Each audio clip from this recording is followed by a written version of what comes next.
Hello, everyone. Welcome back. Or for those of you who are just tuning in for the very first time, welcome to the Art Lounge Alley. This is project part 76, and I am your host, who's going to continue working on this project right here. Now, that's not my painting. That is a painting done by Jacques-Louis David. He's a French painter back during the French Revolution, I believe. An amazing painter, and what this painting is showing is of Socrates. He's a Greek philosopher. He's there with Plato and the people that followed him, basically at his deathbed, literally, being handed hemlock, which is a poison. And the story goes that he was basically challenging everybody and questioning their knowledge to a point where some people just didn't know what's up or down. You know, that's where the Socratic method comes from, just questioning everything. And basically what he came to understand is that a lot of times people are just bullshitting. Like, they don't really know what they're talking about. They're pretending, or they're just making things up. And through that line of questioning, he arrived at truths on all sorts of situations, not just about other people, but just the nature of existence and politics and all sorts of stuff. You know, that opening up that dialogue and presenting questions, asking questions, presenting theories in forms of questions, you know, all of that made the conversations very fruitful. And some people it was really irritating because that shook their level of authority, right? Of this ongoing fascist sort of culture that's been going on ever since then, you know. And of course that fascist culture ended up giving him an ultimatum, and it came from basically politicians of that time who were pissed off that he was actually like outwitting and presenting to be way more knowledgeable than a lot of people. But he contradicted it by saying, you know, the thing I know most is that I don't know anything. And, you know, just through that, even that would irritate other people. And basically what these politicians would tell him is that you either stop doing this, you either stop challenging people, either stop questioning all this stuff, stop questioning authority and things that are law and that we need people to abide by, or we give you the death penalty. And he said, well, you know what, fuck you. I'm not gonna stop questioning life because life not worth questioning isn't life living at all. So he was pissed about it. He didn't want that. And it was a really important point, I'm going to say, in human development, and the development of pretty much anything. Without questions, there wouldn't be science. You know, if people never questioned what happens with the weather, you know, why does this happen? You know, why does weather happen? Where does it come from? You know, noticing all these little things and then questioning to find out the very nature of them, we wouldn't be where we are today. Technology wouldn't have advanced to the same level as it has today. So it was an incredibly pivotal point in human history, and he was at the forefront of it. You know, he was basically representing this idea that we have to question everything as much as possible to arrive at truth. And to make that even more clear, to imprint this important concept, he decided to go along with that. He said, I'm gonna drink hemlock then. You know, that's if you guys are telling me that I can't question life, then yeah, that's not a life worth living. That's just being shackled to bullshit, basically. And this is what you're seeing right now. This is basically him stating that life unquestioned is a life not worth living at all. All right, so that's enough about that. For those of you who are just tuning in, I'm going to show you guys how far I've gotten, which isn't very far at all. For those of you who tuned in from the previous stream, I was talking about how I was using large shapes and how the process is different from it's different from drawing. With drawing, you're using thin lines to define the barriers of the subject of whatever it is. Let's say if it's just this right here, you're using the lines and you're creating the external barriers to know, okay, I have to keep it within this in order for it to come out right. Whereas with painting, you're doing, as you could see, like I'm just using large shapes, large masses of paint to define the areas, to define those parameters. But it still requires attention to detail. It still requires all the tools that you use when it comes to drawing in order to get accurate results.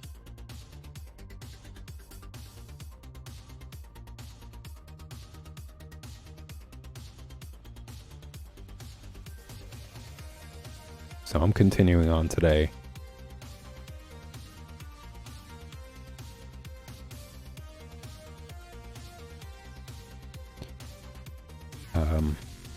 I don't know how long I'm going to be doing this because it really is a lot, you know. It's a lot of work. It's a lot of detail.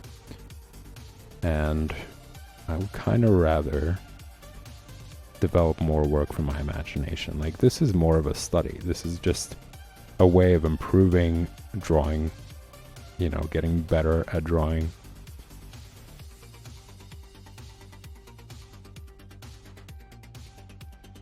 And it's not something I'm going to be like, you know, using as my portfolio and being like, you know, it's not my work.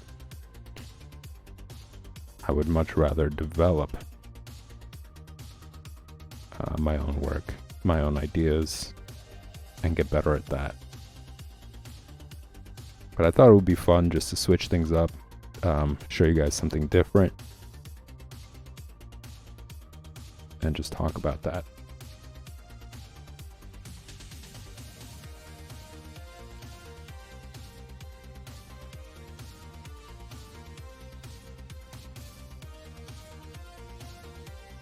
And it is a pleasant experience. I really do enjoy it.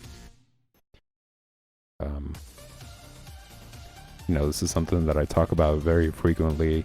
If you're working on something, whether it's painting, drawing, playing music, enjoy the process. You know, just be in the moment and feel things out. Focus on that. There's like so much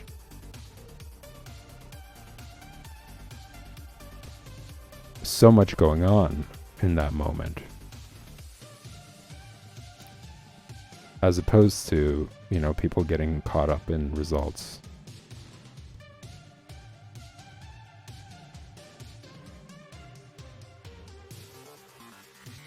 Or focusing on how other people are perceiving them in the moment. Focusing on people's reactions or whatever.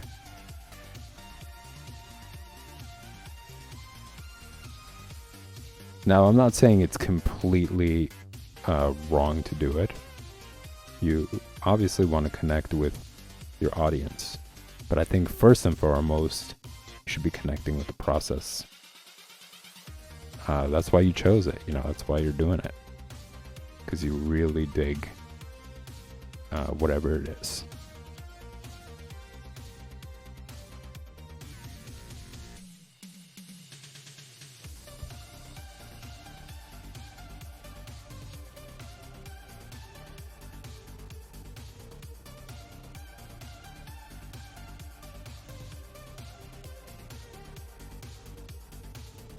I kind of choose this approach for drawing as well sometimes. Like when it comes to coloring, what's time saving is to use like the lasso tool, and you like select the areas a lot quicker as opposed to like using the brush and like, you know, coloring around, you know, filling up certain areas, so on and so forth.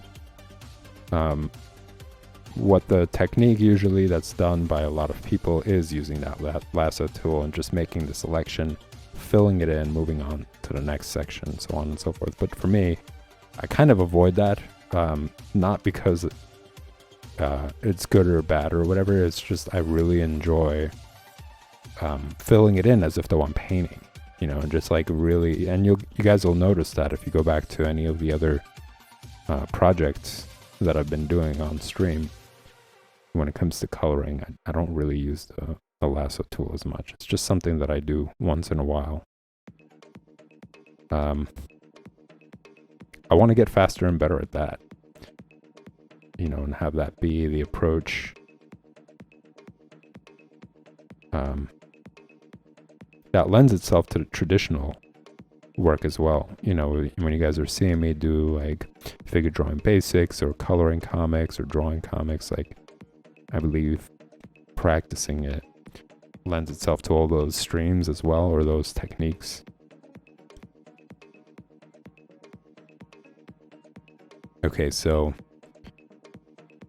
this is a really crucial stage because I'm setting up, basically, I'm making sure that everything is in proper relation to one another. For example, this little step that's underneath Socrates' foot, how far is that step from the chains that are on the bottom, and how far are the chains from the foot of one of his followers that's handing him the hemlock?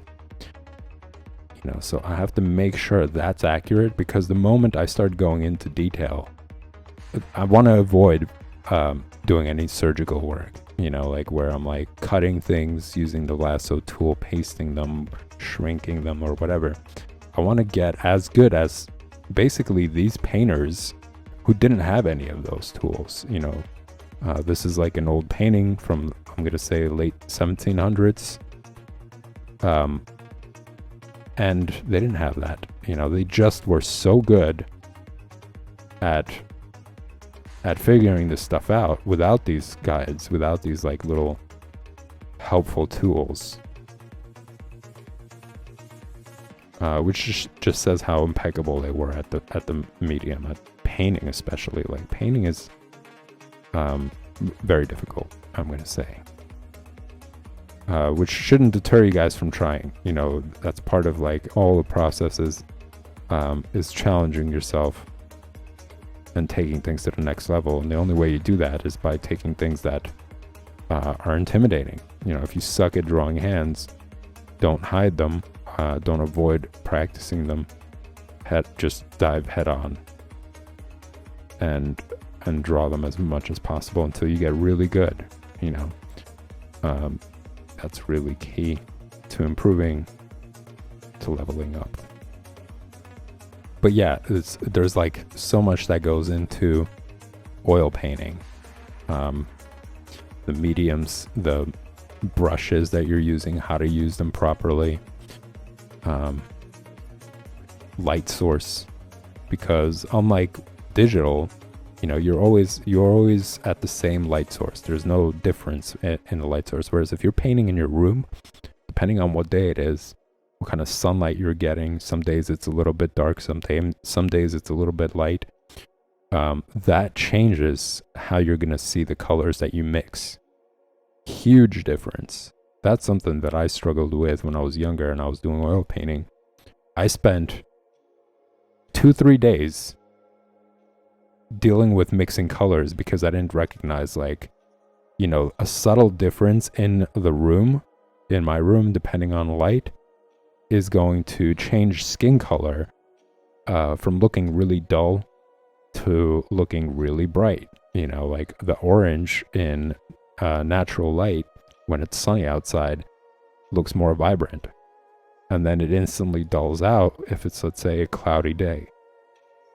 So I would wake up, I would sit down, I would start painting, and I'm like, was I just not seeing this? Was this something to do with drying? It's dried and now it took on like a more dull color. And I would think it has something to do with the medium, like linseed oil or something.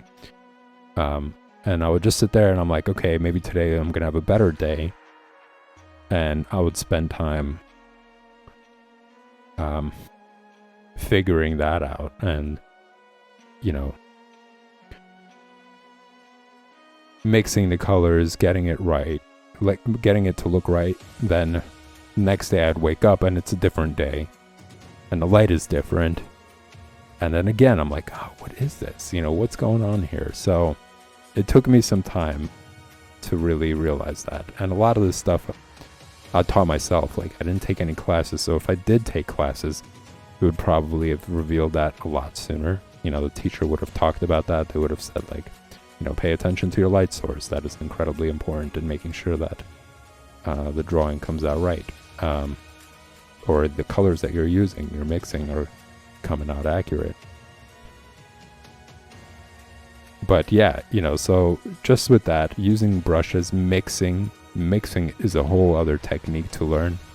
Whereas with digital, you don't have to worry about any of this stuff. You know, like I'm mixing colors right now. I'm not switching brushes. I'm not using linseed oil or turpentine to clean the brush or to dilute the color and make sure that it's just the right amount. Because if you use too much of linseed oil, it's going to have a different effect on the colors. You know, the colors are going to be different. How it's applied on the canvas is going to be different. It might absorb it faster because it's so wet. Also, things like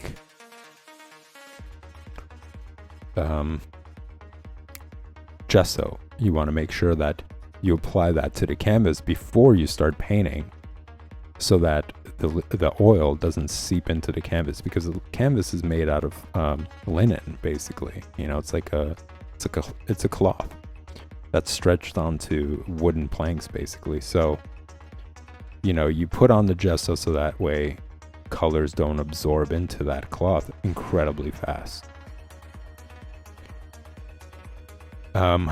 So that's another thing. Like, there are all these things that really play into it, but it's still so much fun because how it feels. Like, that's something that digital art isn't going to emulate, you know, unless somehow they're going to make it possible for you to feel paint, you know, that wet texture on canvas, and actually feeling the paint spread through the canvas as you make the brush stroke.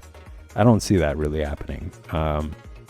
You know, I would love to, because that's awesome. Like how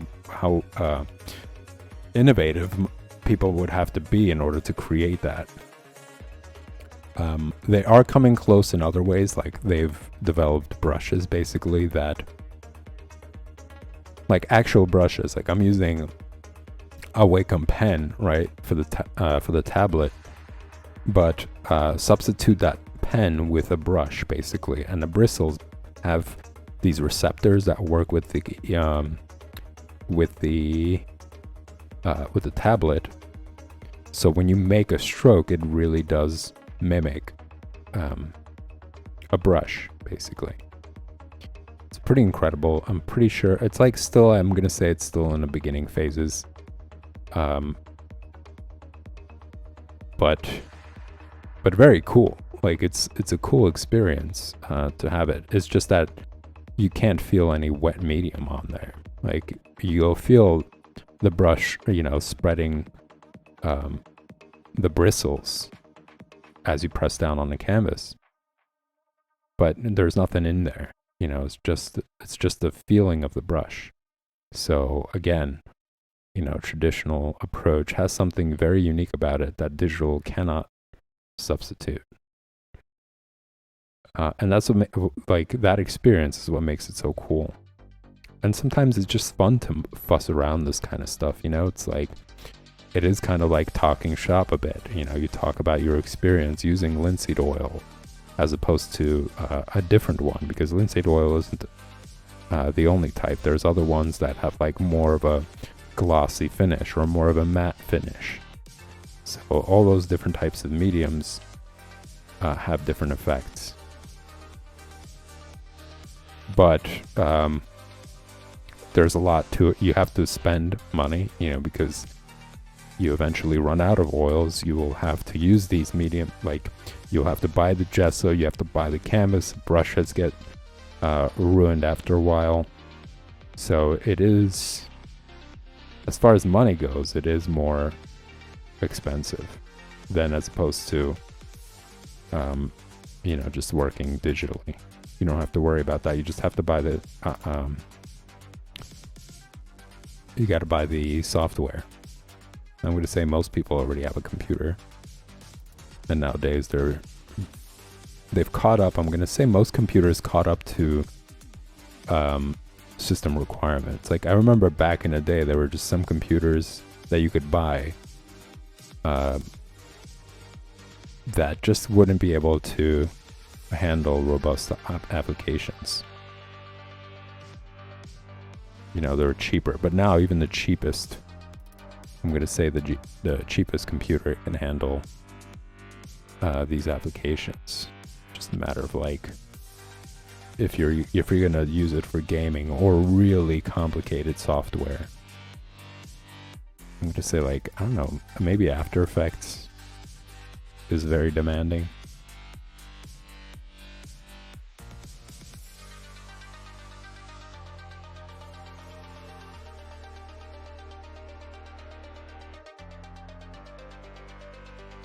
I don't know, I'm getting carried away with detail here, whereas I should still be focusing on space. So for example, the space between Socrates' foot and the guy that's sitting next to him, like with his hand on Socrates' leg. Like what is that space? And focusing to make sure it's very accurate. I don't know. Still debating on like what's the right approach. Should I do that? Should I measure out all these perfect spaces? Or should I just get as close as possible and start from somewhere? Like how I kind of was approaching Plato. I started out with Plato. As you guys could see, his face is a lot more developed. And just work from him towards all the way to the left. I think that's probably the most sensible approach. And that way I'm not like hopping around nonstop.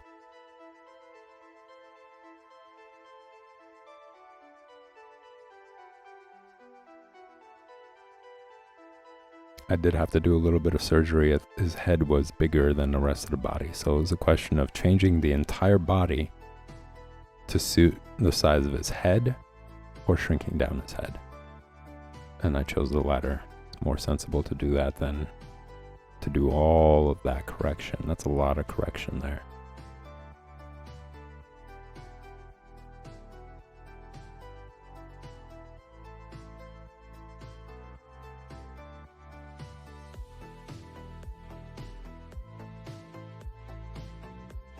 But yeah, one of the other reasons I chose this painting is because I believe it'll help me level up more. There's just so much going on over there. There's so many lines, like the line variation, the colors, like paying attention to all that stuff, making those line decisions, creating those lines.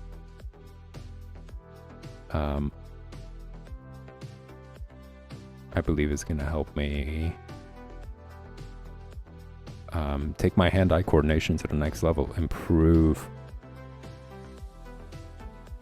my attention to detail, improve my line work, like create more variation to the stroke of the brush.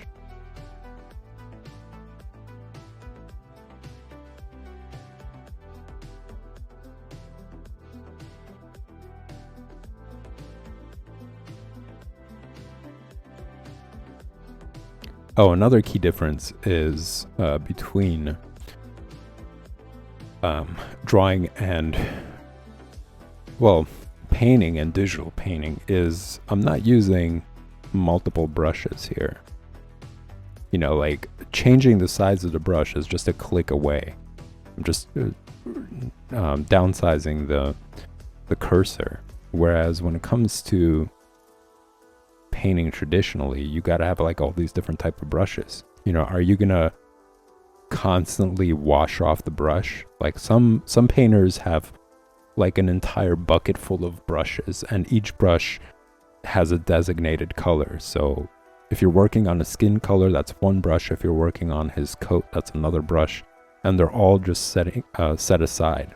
So whenever you're ready to work on it, instead of having to clean the brush, mix the color again, you just pick up that brush that you used for it. Or you could just wash it out and clean it a little bit and then use the right color. So there's like another approach. Like there's all these other things that you have to like think about, kind of like, how do I want to work? Do I want to do that? Or is it better to have like a brush designated for specific colors?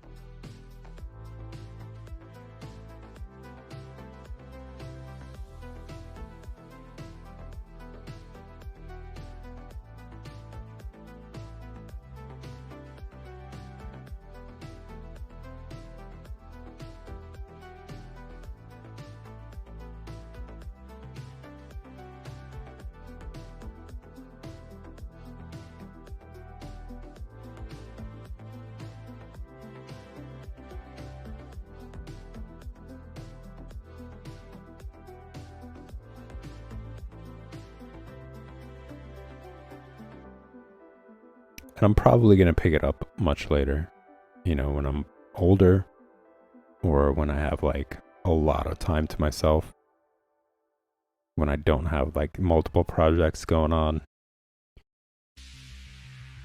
and just focus on painting, not have to like rush things and all that. And I'm pretty sure it's going to be a lot of fun. Learning something again, learning a new thing yet again. Getting carried away by that process.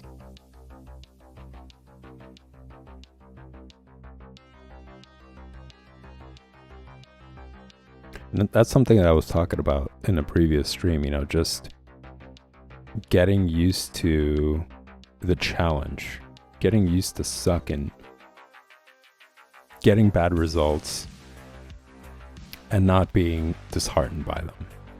Just accepting that as the process for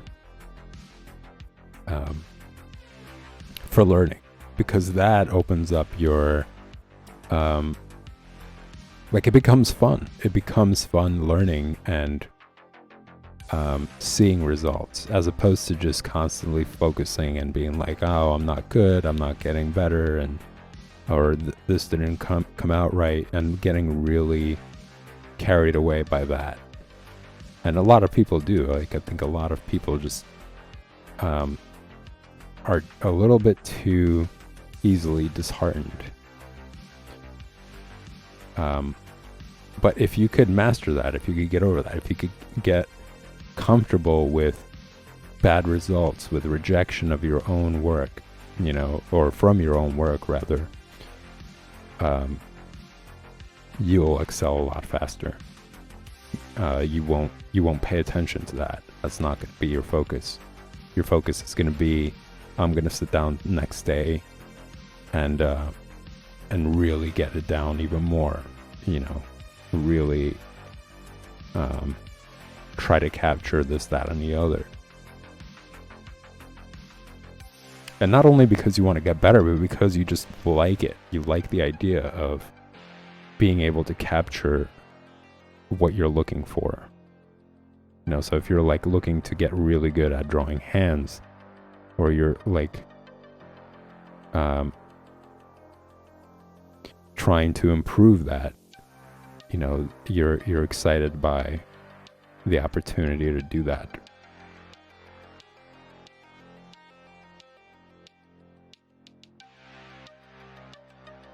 Like, I'm excited by this because I really want to see where this is going to get to, by the time I really start getting further and further along. It's a building block. It's not like tomorrow I'm going to have to start doing this all over again. Whatever I do today is already more than I did yesterday, and so on and so forth and so forth. I'm little by little completing it. So I'm just kind of curious, like, as I continue on with this, what is it going to look like? What's it going to look like in 2 weeks? And what's it going to look like in 3 weeks? So on and so forth. Like, how is that going to affect my, as I mentioned, like my drawing?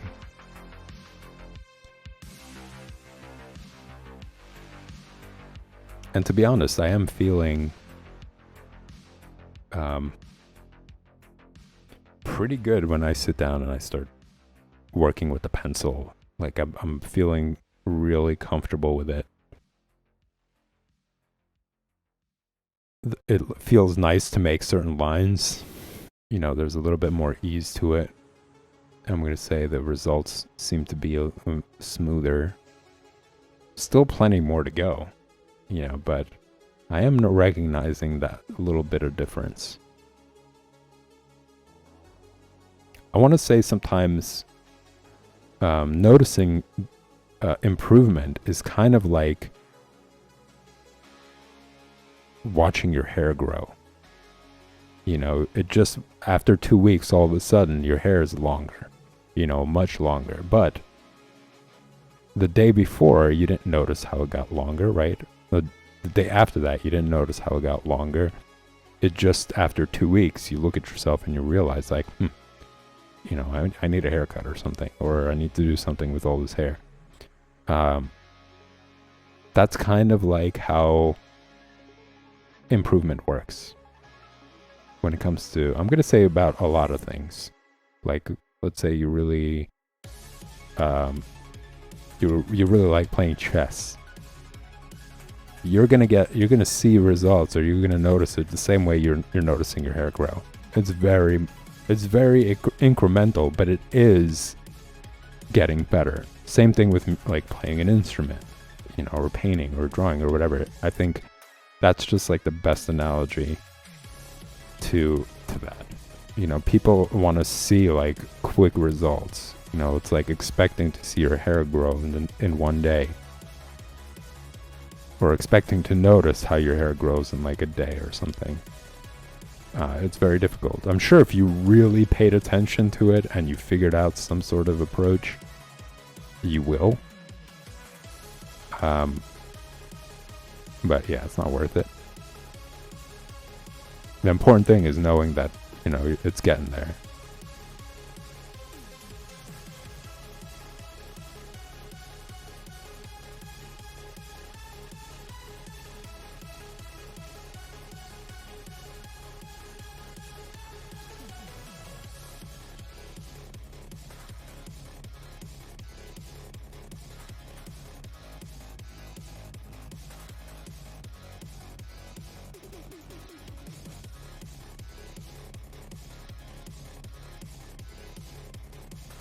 All right, how do I feel? I'm trying to see, like, how do I feel about Play-Doh in general? Like, I think here I'm gonna need to give it a little bit more of a natural fold. The fold looks a bit stiff.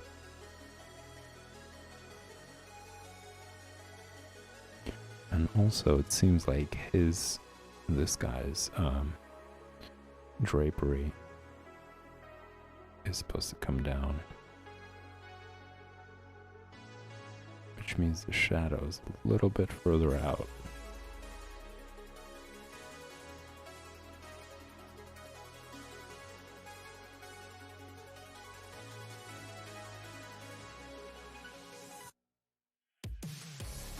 I don't think there's going to be a point where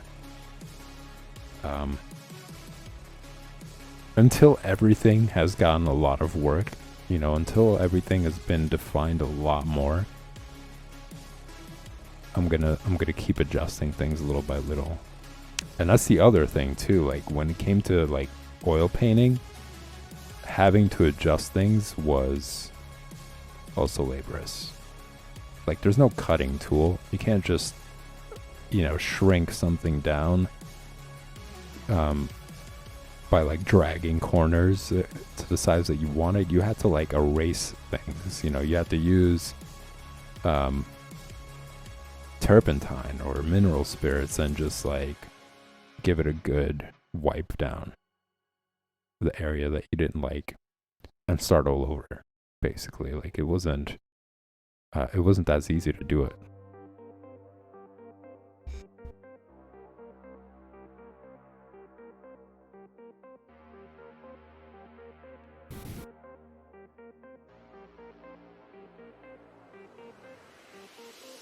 So very challenging stuff.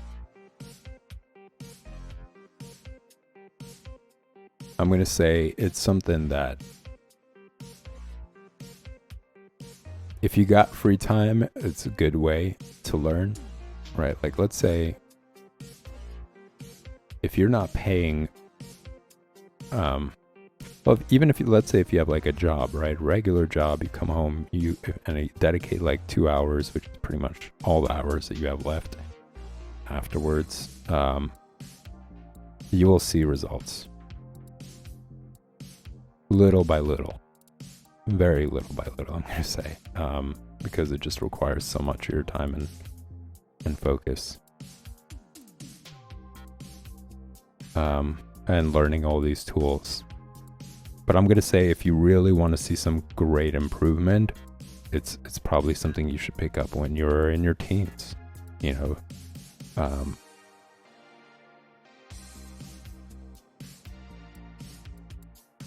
Getting better and better, and then in your 20s you could start like focusing on creating content that you're gonna exhibit or you're gonna sell and stuff like that. So like you could spend your teen years learning the craft,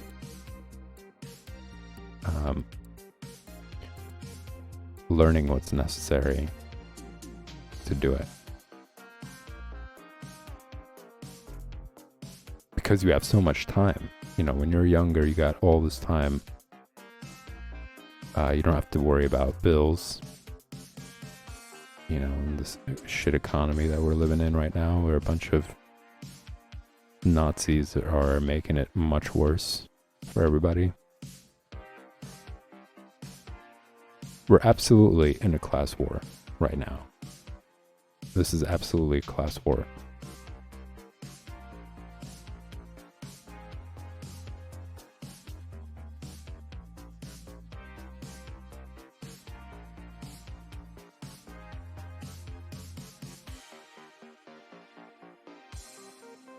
And I think more and more people have to recognize how toxic that is.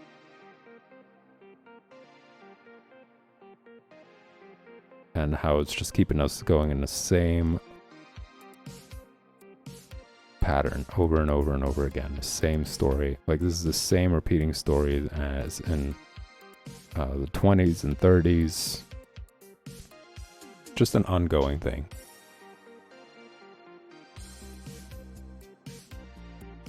Greed has been around for centuries. And we're dealing with a lot of corruption. And also recognizing the limitation of time, just with the pandemic and how people were uncertain, like what's going to happen? Are we all going to just die from this? And just kind of recognizing how things are limited, and then having to spend all that time, that limited time, serving somebody else and making their life much better while they do, we're basically holding up the economy and improving their lives while doing absolutely nothing to improve our lives. It's just not a sustainable system, and I think more and more people should wake up to that and demand their life to be improved. That's the entire point of politics. It's the entire point of the government and political structure and the justice system and all that is to uphold what is right. That's why we elect people. It's not like they're like, look, we're going to exploit you. We're going to use up all of your hard work. We're going to take all your taxes. We're going to put it in our pockets. And we're going to make our friends more rich. Vote us in. Vote us into the White House. We're going to do all those things. No, they promise the opposite. They talk about how they're going to improve your life, that once they're elected, they're going to improve the district and yada, yada, yada, basically making everybody think that they're going to do something and they're going to do their job. So again, it's just a reminder how their job isn't to exploit people, isn't to make people's lives miserable. It's the opposite. But they get in and they turn to corruption. They just do a complete opposite. And people have to hold them accountable for that. And also just demand change. Kick those people out that are making things worse.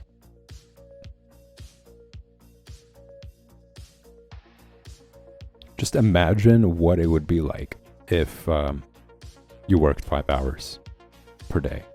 Like, what would your day be like? You would wake up, you'd go to work, you'd come back at 2 p.m., right? 9, 10, 11, 12, 9, 10, 11, 12, 1. Right? Or 2 p.m. you would end your work. By the time you get home, it's 3 o'clock. 3 p.m. you would be back at home. And you would have the rest of your day to be able to do other stuff. It's absolutely possible, because what they would do is they would have to hire more people, right? And that question of like, oh, the economy, how many jobs were added, blah, blah, blah, blah, blah, that wouldn't be the case anymore. It would skyrocket because there would be more people necessary in each company to keep things going past 2 p.m. They have to hire another group of people that are going to go for another 5 hours. So businesses would actually stay open later, because 2, 3, 4, 5, 6, and then 6, 7, 8, 9, 10. So 11 p.m. There would be 3 shifts within a day for a business to stay open. 3 shifts. And each person would only have to work 5 hours in each of those shifts. It's absolutely possible. Like, back in the day, back in like the 1800s, people were working 11 to 13 hours. And then they demanded for it to be 8 hours. And of course, at the time, people were like, oh, it's going to shut down the economy. Oh, that's impossible. That's not going to... making up all sorts of bullshit, basically. And look what happened. Did everything collapse? No. They're making trillions now. Trillions of dollars. So what I'm saying is that it's absolutely possible to reduce it to 5 hours. They're not going to be losing anything. In fact, they're going to be probably making more because businesses are open later. But they don't want that, because that's going to make you less dependent on them. That's going to make them do more work to get your vote from them. So it's purposely done this way for them to continue to exploit people, to exploit taxes, and to create that dependency. It's purely greed-based.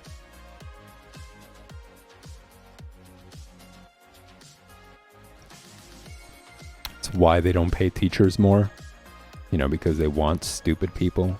They want you to buy their stupid products, their wasteful products that create landfills. The stuff that they're selling that's like on the go because you got to work all day.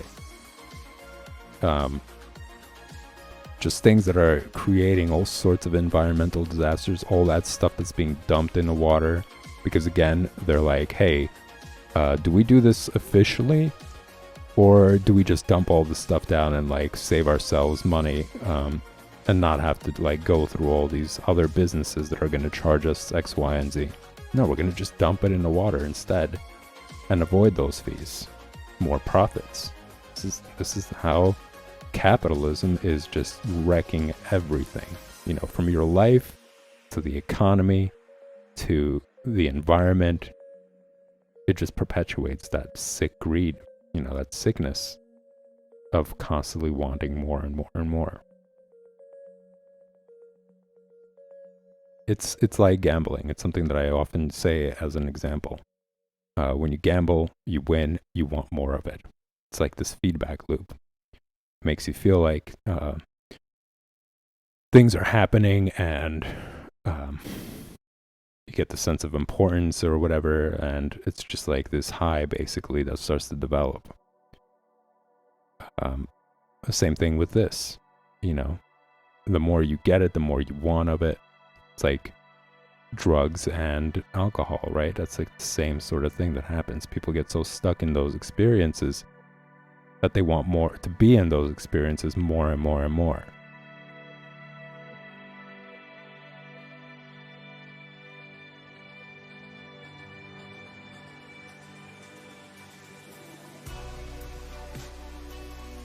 If there is no economy, there is no profits, there's no money. You know, if people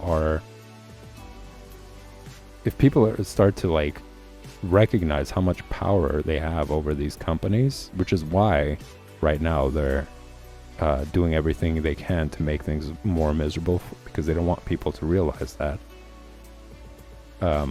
They're just trying to put everybody down before it gets to that point.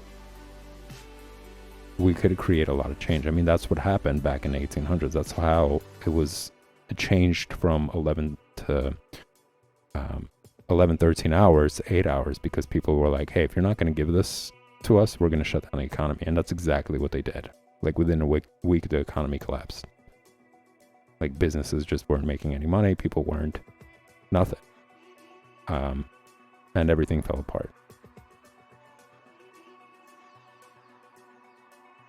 So if we want to see change, that's how it has to happen. There's absolutely no way any of these politicians are going to do that. Even progressives or whatever, like people who are looking out for the people, supposedly, are either silenced or they're not acknowledging like one of the most important things that we need. Like they'll list all this other stuff.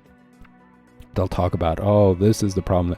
But they're not listing one of the most crucial things about making the economy and everybody's lives better is getting paid more, is having more time to themselves. Like that's not something that they're putting on their list whenever they talk about this stuff. Like read about, there's only a few, like Bernie Sanders always brings it up, rotates it, you know, as a topic that needs to be at the forefront. But other ones, they don't talk about that. They're not saying, look, we really have to push for people to be able to make money that allows them to save, that allows them to also gain profits,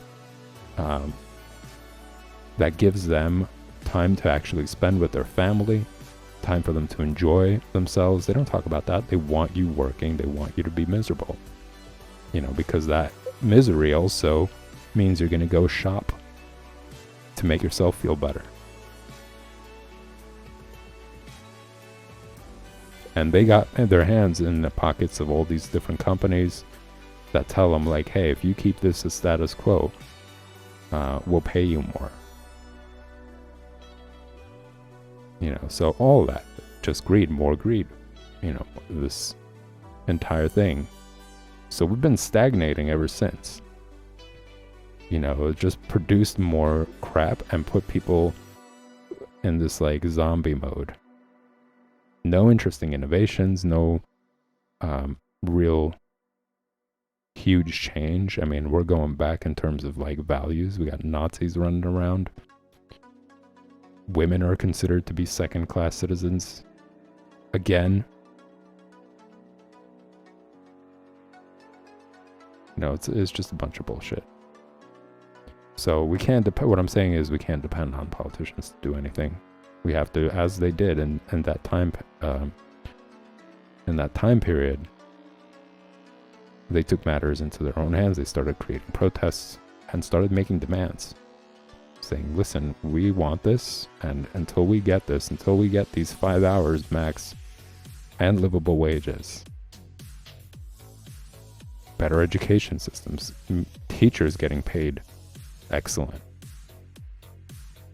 you know, all these things, we got to make those demands while the time is right and not back down until it's happening. I mean, look at what Iran is doing. It's amazing. Incredibly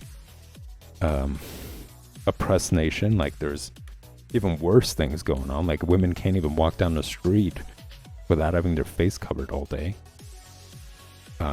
You know, because the men just can't control themselves. They're just too basic, and they're gonna feel emotions that are gonna make them dangerous. Like, that's what basically they're saying. Like, we're just too stupid. We can't control ourselves. You have to cover yourself up. Like, we're not gonna change how kids are taught. We're not gonna change the sort of repercussions or improve the culture so that men don't act like basic idiots. You know, like basically like animals. No, we're gonna make women cover themselves up.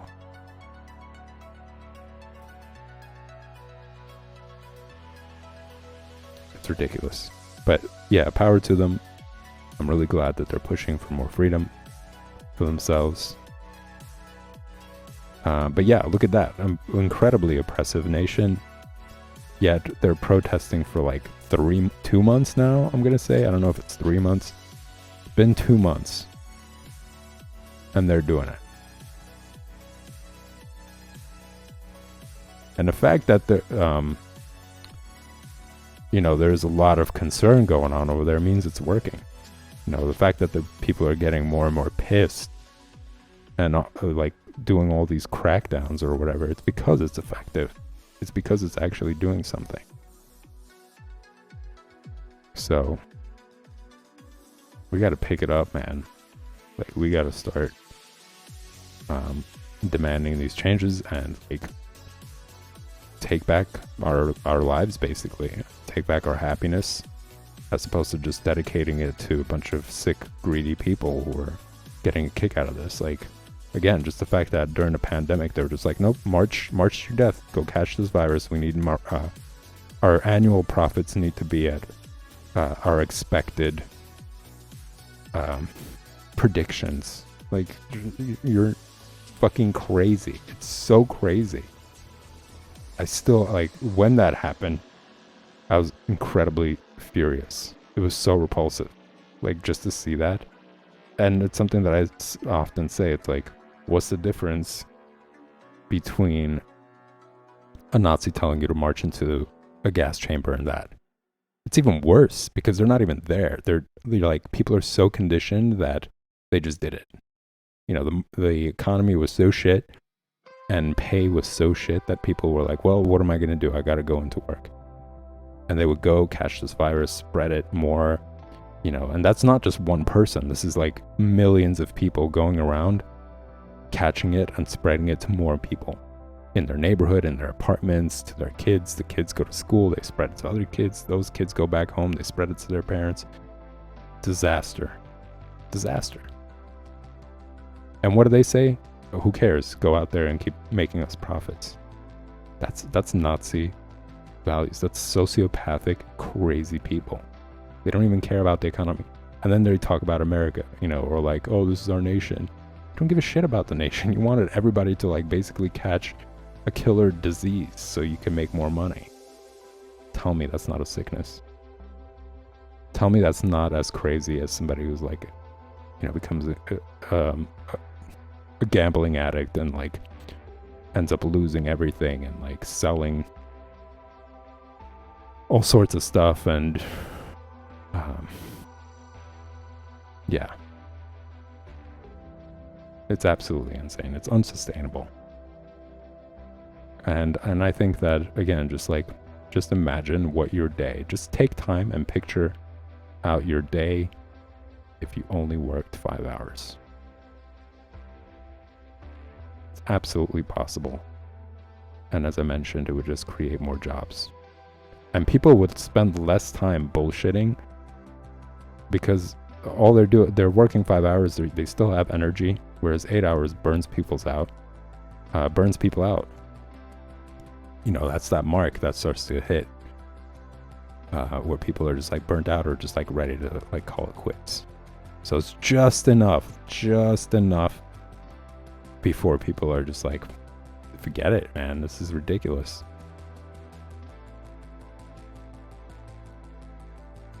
That's how well this machine is oiled. Like, all this stuff, systematic. Created by fascists.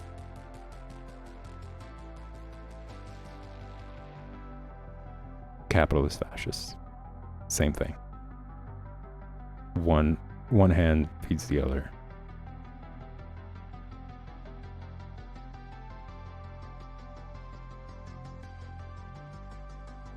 Man, I really got on it. I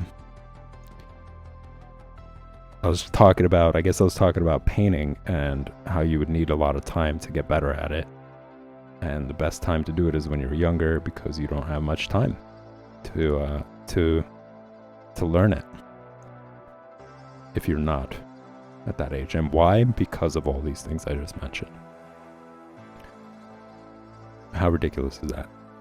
You're incapable of learning something so cool and fun and interesting and rewarding because of this sociopathic greed and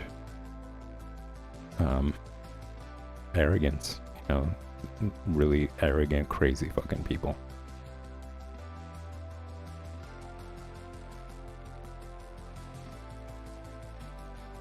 So yeah, that's what I was saying. Like, we gotta change things up, and we really gotta start working towards a different sort of future. This is bullshit. Previous generation didn't want to do shit about it. They just conformed to more fascist behavior, and this is why it's exploding. Now, it's been years of preparation for that. They conditioned people, and yeah, the previous generation, they were just like, oh, I guess so. I guess that's how things are now. Like, the most common apathetic response. And it all blew over. I mean, the pandemic didn't happen overnight. It was years. Years and years and years.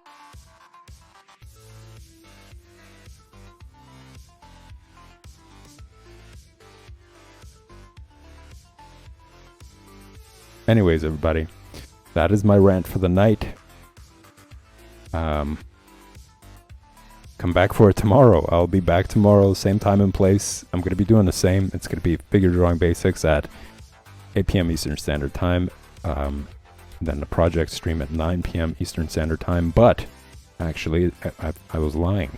It's not going to be the same, because tomorrow is going to be the special stream. I'm going to be continuing on talking about more painting, actually. And it's going to be focused on painting.